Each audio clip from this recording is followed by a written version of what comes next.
Et hop là! Bonjour Cécile. Bonjour Xavier. Bienvenue pour ces Accessi News du mois de décembre 2020. C'est bientôt Noël. Et donc nous allons vous présenter 3 jeux exclusivement disponibles à la boutique. Non pas exclusivement, mais vraiment disponibles à la boutique. Vous allez pouvoir faire vos achats de Noël avec ces 3 petits jeux que nous vous présentons tout de suite. Allez, c'est parti!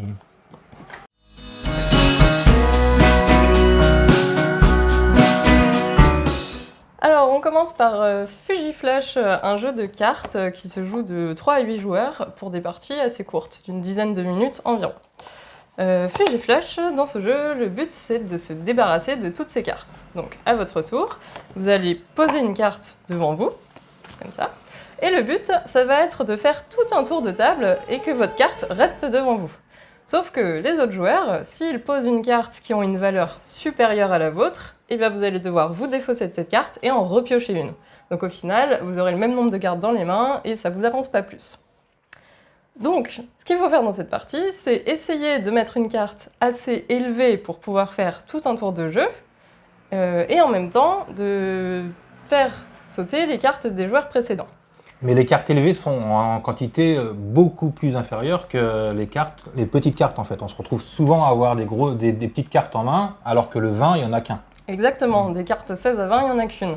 Alors comment on fait du coup pour faire sauter les cartes précédentes si elles sont très élevées? Eh bien on s'associe avec nos partenaires.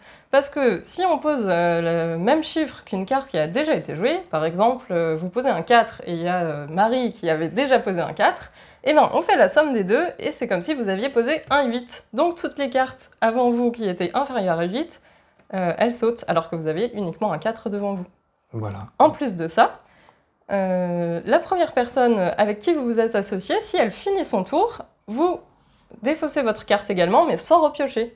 Ce qui fait que vous vous débarrassez des cartes plus facilement. Donc c'est un jeu en fait où on s'affronte, mais où on fait des alliances temporaires pendant le jeu. Temporaire. Voilà, c'est ça, parce qu'il faut quand même au final être celui qui est le premier qui a plus ses cartes en main. Donc, voilà, c'est tout pour Fujiflash. ça fonctionne super bien, c'est super rapide. Oui. Les chiffres ils sont adaptés comme on fait d'habitude à Accessi Jeux, donc avec les stickers qui vont de 1 à 20. Un carré c'est 10, donc le 20 ça va être 2 carrés. Et sinon un rond c'est 5, un point c'est 1, donc 5, 6, 7, hop là je sais que j'ai un 7 devant moi. Ça marche bien le système Accessi Jeux. Ça marche très bien. Allez, tout de suite on vous présente un nouveau jeu.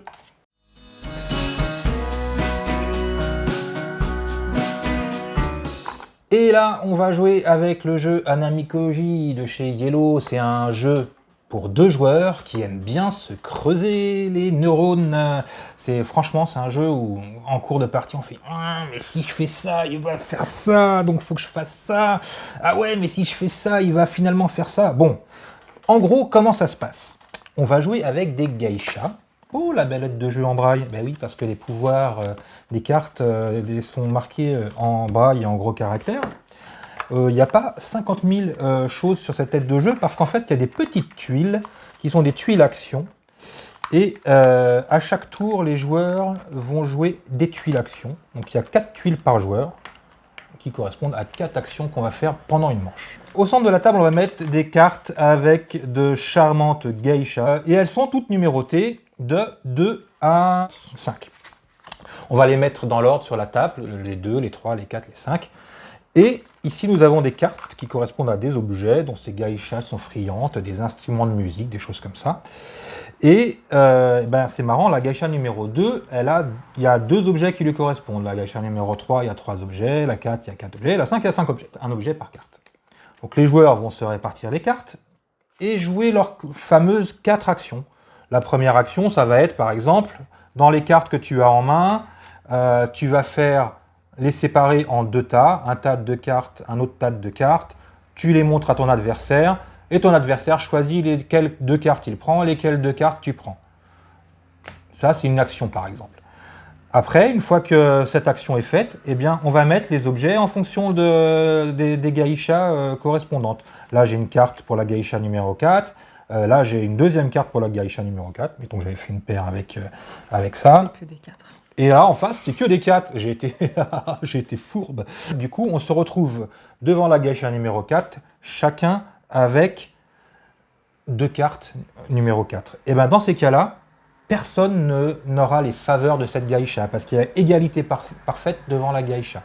Si par contre, sur la geisha numéro 5, quelqu'un arrive à placer 3 cartes et que l'autre a 2 cartes, c'est la personne qui aura 3 objets de la geisha numéro 5 devant lui, qui fera basculer en sa faveur ce petit bol qu'au début de la partie, on place au milieu de la carte.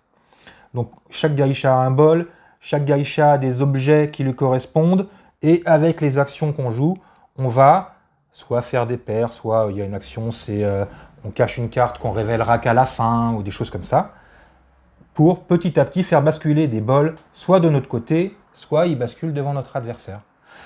En fin de manche, on compte combien de bols ont basculé devant nous ou devant notre adversaire. Si quelqu'un a fait basculer 4 bols devant lui, il a gagné instantanément la manche.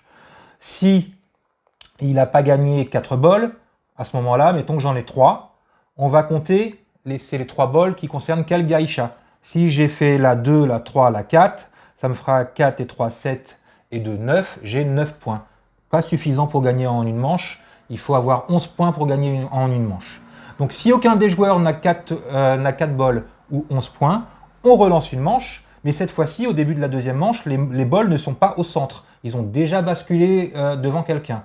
Donc avec les actions qu'on va rejouer, nos 4 actions, on redistribue les objets, on redistribue les 4 actions.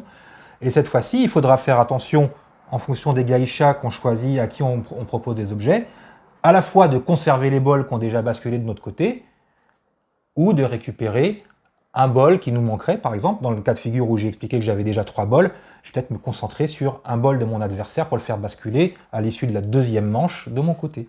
À la fin de la manche, on regarde encore si quelqu'un a 11 points de victoire ou 4 bols. Si ce n'est pas le cas, on joue une troisième partie. Et à la fin de la troisième manche, si personne n'a fait basculer 4 bols devant lui, c'est la personne qui a le plus de points qui a gagné. Et les 4 actions sont très chouettes et du coup nous creusent la tête à chaque fois en disant oui, mais si je lui propose telle carte, telle paire de cartes, il va prendre ça, donc il va prendre la majorité sur tel personnage, etc. C'est un vrai jeu dans lequel on se creuse les neurones. Ça a l'air. Ouais. Et du coup, au niveau de l'adaptation? Au niveau de l'adaptation, les petits bols, on n'adapte rien. C'est ultra simple, en fait, on met au milieu de la geisha et c'est en fonction de qui la remporte qu'on fait glisser d'un côté ou de l'autre.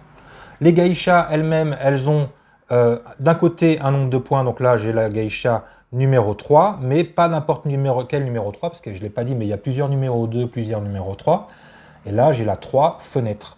Là j'ai la 1, 2, 3 rond. Donc les objets de la 3 fenêtre et les objets de la 3 rond, c'est pas les mêmes. Donc sur les cartes, il y a les mêmes repères tactiles. Là, si je prends une carte, là je sais que j'ai un objet qui ira pour la geisha de triangle. Voilà. Donc toujours adapté avec nos petits systèmes de stickers sans relief. Accessi jeu. Voilà, donc vraiment pour ceux qui sont très joueurs et qui aiment les jeux tordus où il faut bien réfléchir, on vous recommande Anamikoji. Il y a la petite tête de jeu qui explique les pouvoirs. Et là vous êtes bien pour de nombreuses parties parce que bien souvent on enchaîne les parties.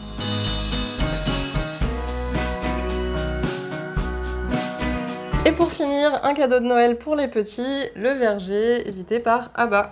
Alors Le Verger, c'est un jeu coopératif qui se passe sur un grand plateau assez joli. Coopératif, c'est-à-dire Cécile?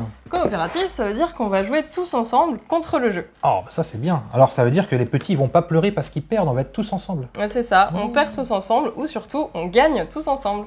Alors le but du jeu, ça va être de récolter des petits fruits qui sont sur les différents arbres. Par exemple, les poires vont aller sur le poirier, les cerises sur le cerisier, etc., etc. Et à son tour de jeu, on va lancer un dé avec une couleur qui correspond à chaque fruit pour pouvoir récupérer le fruit qui est sur l'arbre. Et donc à la fin, on peut remplir son petit panier avec tous les fruits. C'est un jeu assez mignon. Bah c'est surtout qu'en fait, en plus, les fruits, on les reconnaît au toucher. Il n'y a pas besoin d'adapter les fruits, quoi. C'est ça. Les cerises, on les reconnaît. Les poires, j'imagine aussi. Bah oui, on sent bien la forme de la poire, la petite queue, etc. Donc en fait, au niveau du fruit, c'est un jeu très tactile. C'est ça. Alors au niveau du fruit, donc ils ont tous une forme différente. Par contre, pour savoir où les placer et savoir surtout sur le dé quelle couleur on a tiré, on a mis un sticker forme. Les cerises, c'est une fleur, les poires, un triangle, et les prunes, une fenêtre. Par contre, c'est un jeu coopératif, donc il y a un moyen de perdre aussi. Si on tombe sur la croix, c'est le corbeau, c'est lui qui va manger des fruits. Et en fait, ça va être une sorte de compte-tour avec un puzzle. Au début de la partie, les cases corbeaux sont toutes du côté verso. Et quand on tombe sur le corbeau, on commence à découvrir le puzzle. Et malheureusement, si toutes les tuiles sont révélées, c'est que le corbeau a mangé tous les fruits et on a perdu la partie. Alors, le puzzle n'est pas adapté en soi. Par contre, c'est vraiment un puzzle en carton, c'est-à-dire qu'on a un côté toilé et un côté gris carton. Donc déjà, au toucher, on sait quand les tuiles sont côté visible ou côté caché. Et après, si c'est un parent déficient visuel qui joue avec un petit qui voit, le petit pourra faire le puzzle sans problème. Si c'est un enfant qui est déficient visuel, dans ces cas-là, malheureusement, il va devoir se passer de l'image du corbeau, mais le côté contour est là quand même. C'est-à-dire qu'à chaque fois, il peut toucher et savoir à combien de cases de la fin du puzzle il est. Toi, je t'ai fait un panier garni. Bon, c'est pas trop des fruits de saison, mais Ah, c'est joyeux sympa, Noël. hein. Merci. Allez, je m'en vais manger mes fruits.